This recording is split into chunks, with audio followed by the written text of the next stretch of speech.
ഒരു വീട്ടിലിങ്ങനെ ഒത്തിരി അസ്വസ്ഥതകളാണ്, ഒത്തിരി ബഹളവും തട്ടും മുട്ടും, ജീവിക്കാൻ മേലാത്ത പോലെ. നല്ലൊരു വലിയ കുടുംബം, ഒത്തിരി സാമ്പത്തികമൊക്കെ ഉള്ള ഒത്തിരി കുടുംബാംഗങ്ങളൊക്കെ ഉള്ള കുടുംബം. ഞാനിവിടെ പ്രാർത്ഥിക്കാൻ പല പ്രാവശ്യം പോയി. പിന്നെ പിതാവിൻ്റെ എടുത്ത് കൊടുത്ത് കൽപ്പന മേടിച്ച് അങ്ങനെ വെഞ്ചരിച്ചു. എന്നിട്ടൊന്നും വെഞ്ചരിക്കുമ്പോൾ എല്ലാം 1-2 ആഴ്ച അവർക്ക് ആശ്വാസമുണ്ട്, പിന്നെ അത് സ്വസ്ഥമാകുന്നില്ല.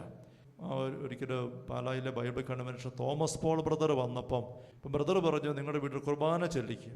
അവർ അപേക്ഷ കൊടുത്ത് പിതാവിൻ്റെ അനുവാദം മേടിച്ചിട്ട് വേറെ ആരും, അവരുടെ വീട്ടുകാരോ ആരും അറിയാതെ വൈകുന്നേര സമയത്ത് പോയി ആ വീട്ടിൽ അൾത്താരയൊക്കെ ഒരുക്കി കുർബാന ചൊല്ലി. ഈ കുർബാന ചൊല്ലിക്കൊണ്ടിരിക്കുക 2 നില കെട്ടിടം, പുതിയൊരു കെട്ടിടം. കുർബാന ചൊല്ലിക്കൊണ്ടിരിക്കുമ്പം ശബ്ദമുയർത്തി പാടിടുവിൻ ആ ഭാഗം വന്നപ്പം മുതൽ ഈ 2ാം നിലയെന്നിങ്ങനെ മുട്ടി വെച്ചിരിക്കുന്ന പോലെ ഇങ്ങനെ ഒരു ഇടിയാണ്. ഞാനിത് കേട്ടിട്ട് ഇങ്ങനെ ശങ്കിക്കുന്നുണ്ട്. ആ വീട്ടിൽ ആരുമില്ല, എല്ലാവരും ഒഴിവാക്കിയിട്ട് അവർ അവസരം ഉണ്ടാക്കിയിരിക്കുന്ന കുർബാന അർപ്പിക്കും. ഇങ്ങനെ ഇടിക്കുകയാണ്, ഇങ്ങനെ ഇടിയാണ്. ഞാൻ കുർബാന ചൊല്ലി നിങ്ങളുടെ വിചാരങ്ങൾ ഉയരങ്ങളിലേക്ക് ഉയരട്ടെ എന്നിങ്ങനെ കരം ഉയർത്തി പ്രാർത്ഥിക്കുന്ന അവസരത്തിൽ അത് നിന്നു. അത് കഴിഞ്ഞ് കുർബാന കഴിഞ്ഞ് വെള്ളം തളിച്ച് ഞാൻ വീട്ടിലെല്ലാം മുറിക്കണം പോവുക. മുകളിൽ ചെന്നപ്പോൾ ഞാൻ നോക്കി, എവിടെയാണ് തട്ടിമുട്ടി, വരാൻ ഒന്നുമില്ല, ഒരടയാളം ഒന്നുമില്ല. അങ്ങനെ കുർബാന കഴിഞ്ഞ് ഏതാനും ആഴ്ചകളിലേക്ക് വീട്ടിൽ പ്രശ്നമൊന്നുമില്ല. അല്ലെങ്കിൽ ഇങ്ങനെ വാതൊക്കെ വന്ന് ഇടിക്കും മുട്ടും. ആ കുടുംബിനി കുളിമുറിയിൽ കയറുമ്പം അവിടെ പേര് വിളിക്കും. അതുകൊണ്ട് ഭർത്താവ് ഇങ്ങനെ വാതിലിൻ്റെ പുറത്ത് നിൽക്കണം, വാതിൽ കുറ്റിയിടാതെ നിന്ന് കുളിക്കാൻ കയറാൻ ധൈര്യമുള്ളൂ. അവിടെ തന്നെ ആക്കിയിട്ട് ഭർത്താവിനടുത്തും പോകത്തില്ല. അതുപോലെ ഭക്ഷണം ഉണ്ടാക്കി വെച്ചാൽ സർവ്വജനാലയിലും കഥകരും എല്ലാം കൊന്ത വെച്ചിരിക്കുകയാണ്, കൊളുത്തി വെച്ചിരിക്കുക കുരിശ്.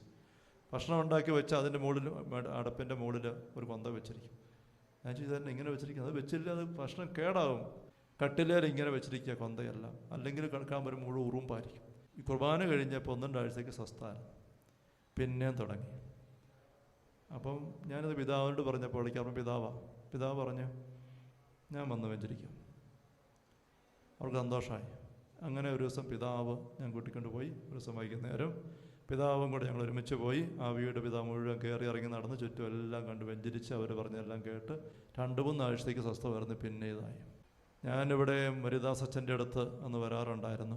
അപ്പം അച്ഛനോട് ഞാൻ ഈ കാര്യം പറഞ്ഞപ്പോൾ അച്ഛൻ പറഞ്ഞു, അവരെ ഒന്ന് കൊണ്ടുപോവാം, ഞാനൊന്ന് സംസാരിക്കട്ടെ. അവരെ കൊണ്ടുവന്ന് സംസാരിച്ചു, ഭാര്യയും ഭർത്താവിനെയും കുഞ്ഞുങ്ങളെയൊക്കെ. അത് കഴിഞ്ഞപ്പോൾ അച്ഛൻ പറഞ്ഞത്, സാത്താൻ അവകാശമായി കിട്ടിയത് ആ പറമ്പ്, അത് എളുപ്പമല്ല. അപ്പോൾ പിശാചന് അവകാശമായി കിട്ടിയ സ്ഥലം അതെങ്ങനെയാണ്? ചില അവസരങ്ങൾ ചില ആൾക്കാർ പൈശാശക്തികളെ വിളിച്ചു വരുത്തി കുടിയിരുത്തും.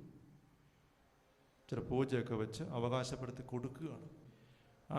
ആൾക്കാരൊക്കെ പോയി, മരിച്ചും പോയി, വിറ്റും പോയി, വേറെ ആരെങ്കിലും ഇത് വസ്തു മേടിച്ച് കഴിയുമ്പം ഇവിടെ ഈ പറയും സാന്നിധ്യങ്ങളുണ്ട്. ഈ വരുന്ന ആൾക്കാർ അവനെ പ്രീതിപ്പെടുത്തി നിൽക്കുന്നില്ല എങ്കിൽ അവിടെ അസ്വസ്ഥ വരാൻ തുടങ്ങും. അത് എളുപ്പത്തിലങ്ങ് ഇറക്കി വിടാൻ എളുപ്പമല്ല.